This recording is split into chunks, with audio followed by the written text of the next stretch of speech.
manifestaciju. Svi vi 8. novembra.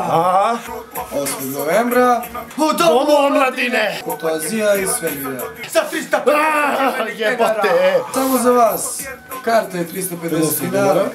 Danas nema kinte, bre! Imate neku kintu, vi ono, znaš. Vi ono uložite u ne... Repujemo mi za džaber, tako. Imamo račun, slobodno uplatite, nikakav problem. Nema mnogo masira. Vi što ne izlazite nikad, što ste svi za Facebookom i pljujete i vi dođete. Ide ono da piše da dolazite, ne ono kao maybe talk sale true. Gazda Paj, DNK, LTDFM, Radioaktiv, BG Funk, DJ Levels, DJ Munja. Da je napravimo, bre! Napravimo, bre, puca, bre. Dođite 8. novembra, 350 Znači da dođete, znači morate doći, da vidite tu ludnicu, morate doći, sve mi je to, morate doći, znači morate doći.